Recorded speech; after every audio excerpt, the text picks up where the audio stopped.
Je suis Vahe Kassardjian, président d'INM, Intégration Nouveaux Médias, une société montréalaise qui a 22 ans maintenant. Et notre motivation de départ, en fait, depuis 22 ans, la même philosophie, bien que les technologies aient évolué énormément.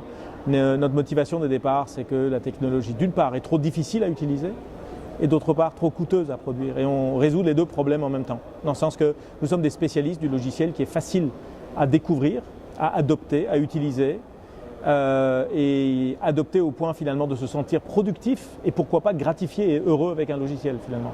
Donc c'était très difficile d'expliquer ce qu'on fait il y a quelques années alors que c'est par des gestes et par des théories qu'on l'expliquait, mais depuis l'apparition des smartphones et du iPad en particulier où les gens achètent ces devices et commencent à découvrir cette gourmandise d'utilisation de la technologie, finalement ils découvrent finalement quelle est notre spécialité.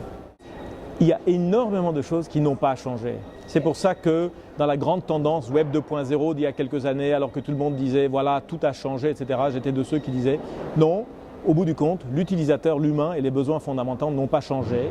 Mais par contre, ce sont les outils et les moyens d'y arriver qui sont un peu différents de ce point de vue-là. Donc, d'une part, je dirais qu'il y a énormément de choses qui ne changent pas. On est sur une même trajectoire. Par ailleurs, ce qui change, et je trouve ça avec bonheur, surtout au Québec, c'est qu'une évolution de la mentalité. Il y a une dizaine d'années, quand on arrivait, on parlait d'innovation auprès des entrepreneurs. Ils nous disaient « Ah non, si ça n'a jamais été tenté auparavant, je n'en veux pas ». Alors que là, tout d'un coup, on réalise que l'innovation a quand même cours. Alors que par le passé, c'était essentiellement les Américains qui nous disaient « Je veux quelque chose qui n'a jamais été tenté auparavant ». Alors que là, on voit quand même une nouvelle génération très intéressante au Québec. Je suis heureux de constater ça. Nous sommes là aujourd'hui, en fait, je présentais une session avec mes collègues de chez Adobe sur l'expérience immersive. Autrement dit, comment est-ce qu'on peut réduire cette distance entre l'humain et la technologie?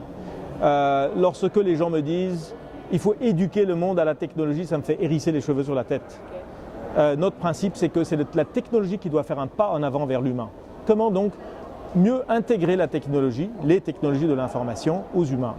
Et à travers des points de contact multiples, parce qu'il est faux désormais qu'on accède aux technologies de l'information, et notamment à Internet, par un ordinateur seulement. Bien sûr, il y a les téléphones intelligents, bien sûr, il y a les tablettes numériques, mais on va au-delà aussi parce qu'il existe de plus en plus des dispositifs qui fondent dans notre environnement, ce qu'on appelle l'intelligence ambiante, qui est la grande tendance en fait, les objets intelligents autour de nous. Ce sera la grande tendance dans la dizaine d'années à venir. Mais entre-temps, nous sommes dans une bonne transition où nous sortons progressivement de l'époque PC et nous passons dans la mobilité actuellement. C'est une catégorie qui est définie en soi, mais pour moi, pour nous également, c'est une trajectoire totalement cohérente et complète qui doit se tenir ensemble. Donc cette proximité de la technologie à l'humain, finalement, doit se faire à travers tous ces points de contact de façon totalement cohérente, de manière à mieux servir l'utilisateur dans son contexte.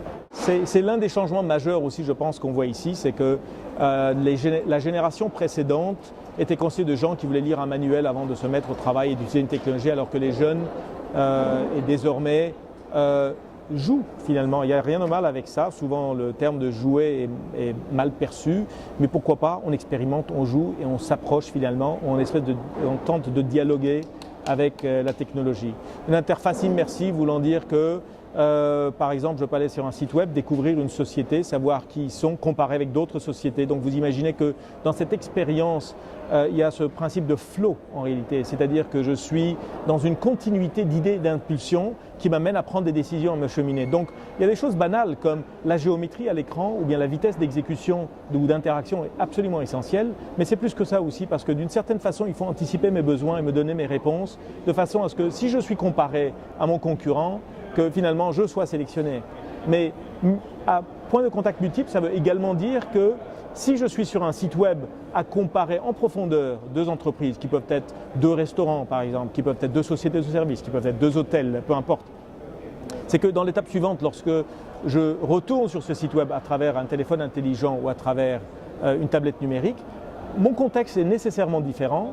Et ce que je recherche n'est pas exactement le site web que j'avais initialement, c'est quelque chose de plus spécialisé au contexte où je suis. Donc anticiper également tous ces besoins-là, elle est plus souvent en information. Donc sur un téléphone intelligent par exemple, ce serait beaucoup plus pragmatique pour un hôtel à propos de faites votre check-in immédiatement, ou bien commandez votre nourriture tout de suite, ou bien voulez-vous quelque chose. Donc c'est plus orienté tâche, disons, plutôt que orienté comparatif général de services ou de produits. En ce qui a trait à l'intelligence ambiante, ça a commencé il y a une bonne quinzaine d'années, c'était très théorique. Nous avons fait pas mal de travaux ici au Québec même pour un produit très populaire à travers le monde qui s'appelle le Nabastag, qui est un petit lapin communicant qu'on trouve toujours d'ailleurs un peu partout à travers le monde. Et c'est un objet finalement qui permet d'interagir avec les technologies de l'information, et en particulier Internet, à travers des interfaces autres que les claviers et les écrans. Donc à l'époque c'était totalement novateur parce qu'on était trop tentés de dire mais où est le clavier? Aujourd'hui on comprend qu'avec iPad par exemple, les tablettes numériques, le clavier n'est pas nécessaire. Tout d'un coup là on a réalisé ça et c'était un choc pour beaucoup de gens. Mais tout d'un coup, on réalise que l'écran non plus n'est peut-être pas nécessaire. Et peut-être que l'écran, ça peut être un ensemble de petits écrans qui sont fondus dans notre environnement tout autour de nous. Donc on parle éventuellement de la voiture intelligente, on parle de la montre intelligente, le frigo intelligent, etc. Ou d'autres dispositifs décoratifs dans la maison qui servent par exemple d'outils de communication par des signaux autour de nous. Donc c'est une façon excessivement riche de communiquer, c'est-à-dire d'absorber l'information et de transmettre l'information à travers des objets d'environnement et non pas nécessairement par des dispositifs de input-output. Il y a plusieurs analyses qui donnent que dans la prochaine dizaine d'années, ce qu'on appelle l'Internet des objets, qui tombe dans la catégorie dont je vous parle, sera la plus grande croissance en réalité. Et notamment la grande pression actuellement, on sait très bien que IPv4, donc les numéros d'IP sur Internet sont proches d'épuisement et la grande pression de faire entrer IPv6 est notamment parce que tous ces objets à l'avenir, chacun va avoir un numéro IP sur Internet. Donc on a besoin de quelques milliards de ces numéros-là.